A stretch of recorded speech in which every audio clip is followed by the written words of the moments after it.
Good evening, everybody. I'm Father Brett here at Holy Cross, and this is welcome to our weekly Asked and Answered segment this evening. Tonight we want to tackle a couple questions. The first is about the Bible. The second is a question about some of our other Christian brothers and sisters, our Protestant brothers and sisters. The first is about the chapters and verses in the Bible. Someone had asked, they had heard that there was a time when the Bible didn't have chapters and verses. So when were those added in? Well, it's kind of hard to say when, there's some things we can point to about when, the chapters and verses as we know them were added in. But really, there had been a series of different divisions of the Bible that had come up throughout the centuries. In order to really make sense and to help to reference and to go back to different specific lines of Scripture, divisions are needed. Chapters, sometimes they're called canons.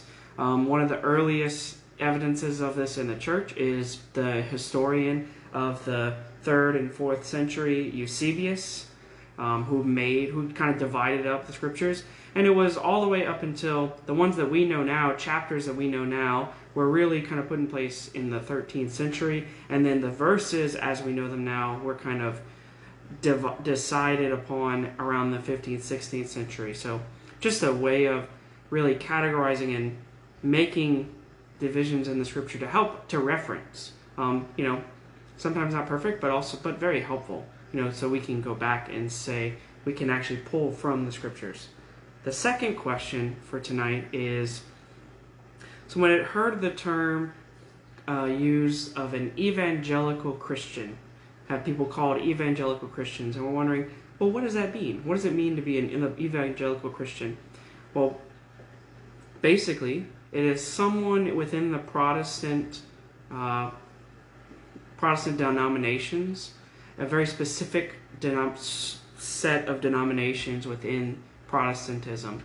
So there are the Protestant denominations that we usually hear about, the ones that are, kind of called mainstream, which are your Lutherans, your Methodists, your Baptists, and some of those. Then you have this group that are kind of seen as evangelical Christians. Now, from my understanding, there are some even within some of those bigger denominations that are smaller parts of them that could be considered evangelical, but essentially an evangelical Christian is a set of those Protestant Christians who are very fundamental in their understanding of what it means to be Christian. They follow the basic tenets of Protestantism as first kind of set forth and expounded upon through the ages by Martin Luther, grace alone, the Scriptures alone, Bible alone, all those kinds of things. And they also are very centered in the core gospel of Jesus Christ and on preaching that.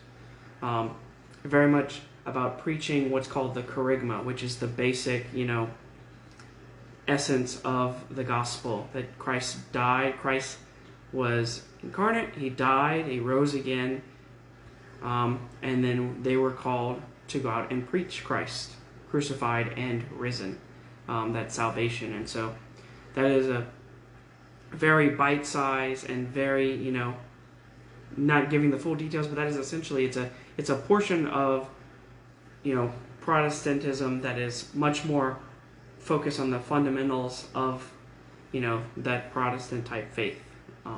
So with that, that's helpful just to understand. There's obviously a lot more that could be said, but at least this bit may be helpful to your own understanding and how you relate to others, and understanding how to especially approach the Scriptures and approach our fellow Protestant brothers and sisters. So thank you for joining me tonight, and I hope you have a great evening.